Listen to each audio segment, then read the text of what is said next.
उपसंहार। मेरे अनुभव से या प्रकृति के अध्ययन से जितना मैं बता पाया, मैंने उसकी पर्याप्त विवेचना कर दी है। जिज्ञासुओं को सफलता का रहस्य प्रकट करने के लिए अब मैं कुछ पंक्तियां जोड़ना चाहूंगा। ध्यान आध्यात्मिकता की नींव है। अपना वास्तविक ध्येय अपने सामने रखते हुए यदि आप ध्यान करते हैं तो आप निश्चय ही अपने लक्ष्य तक पहुंच जाएंगे।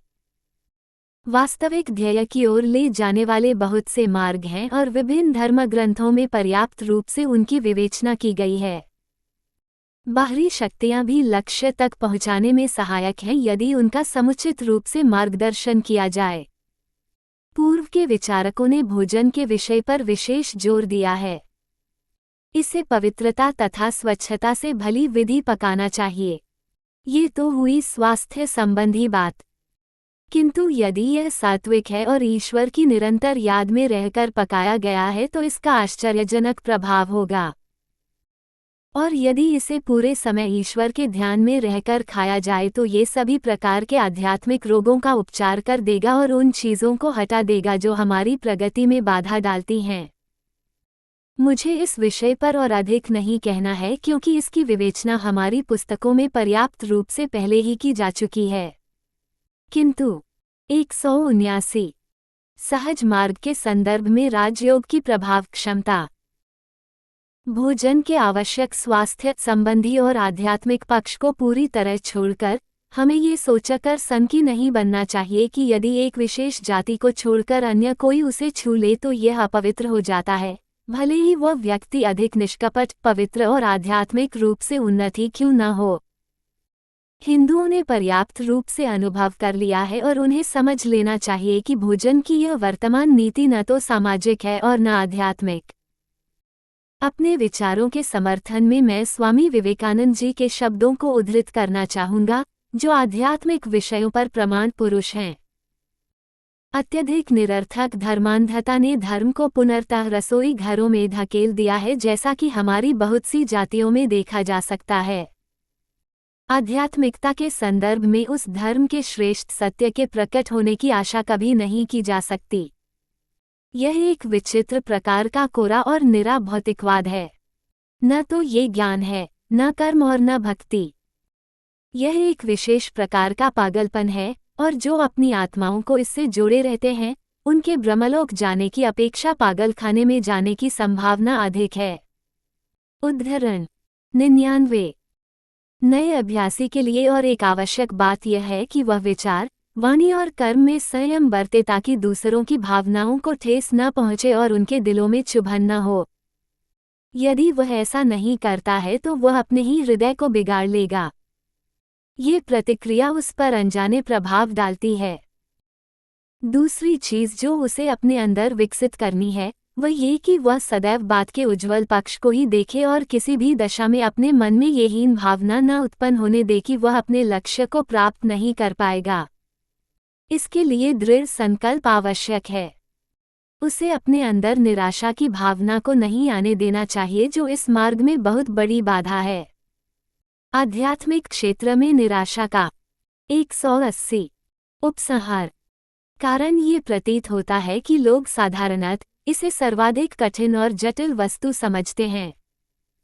जो हमें उपलब्ध करना है वह सचमुच अत्यंत सरल वस्तु है, जो आसानी से हमारी पहुंच के भीतर है। उन कठिन उपायों ने ही इसे गूढ़ और जटिल बना दिया है, जो इस सरल वस्तु की प्राप्ति के लिए अब तक अपनाए गए हैं। यह उदाहरण इस बात को स्पष्ट कर देगा। मान लीजिए सुई धरती पर गिर जाती है और आप उसे उठाना चाहते हैं तो अपनी उंगलियों की सहायता से ऐसा करना बहुत आसान होगा।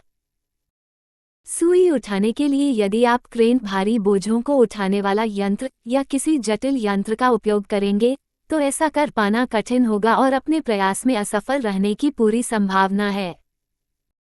ठीक यही बात होती है जब आप सत्य, जो अत्यंत सरल है, की प्राप्ति के लिए कठिन और पेचीदा उपायों की बात सोचते हैं।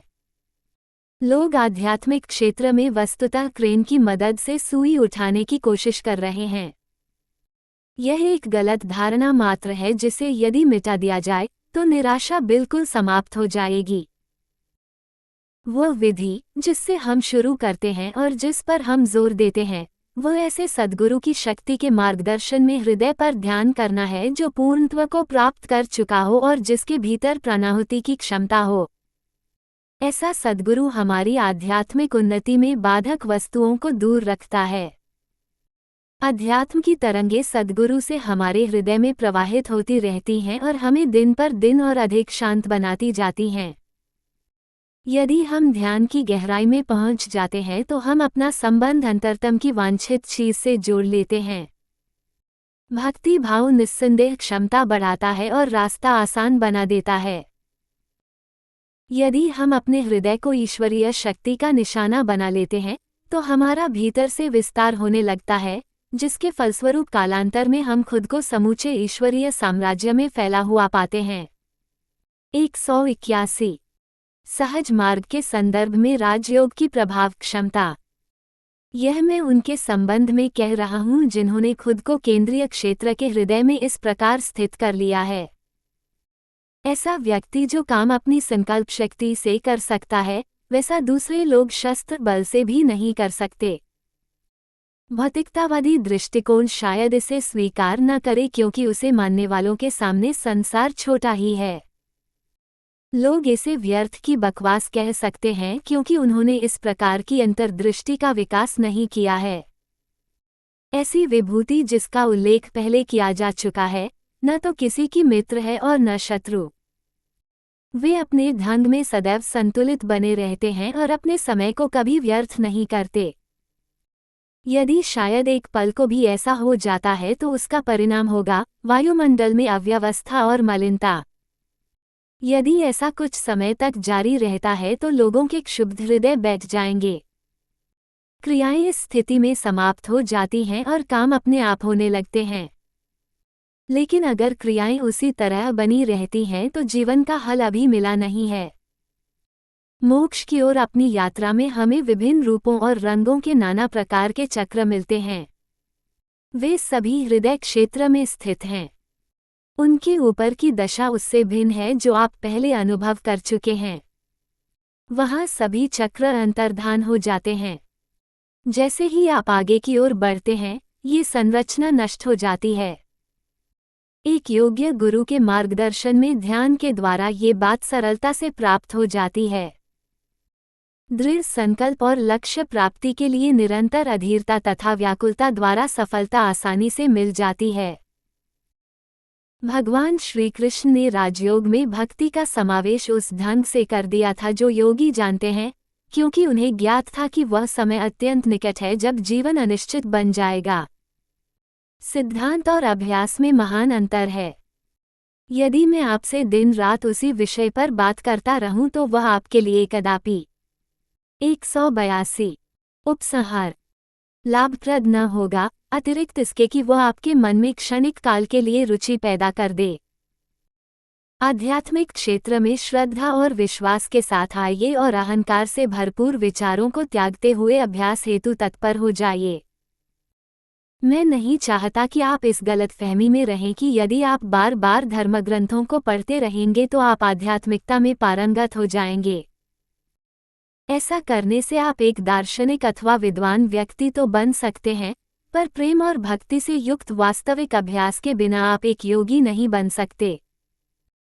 व्यावहारिक बात को शब्दों में व्यक्त कर पाना अत्यंत कठिन है, ठीक उसी प्रकार जैसे आप गेहूं के स्वाद का वर्णन नहीं कर सकते, यद्यपि आप इसे अनेक बार खा चुके हैं।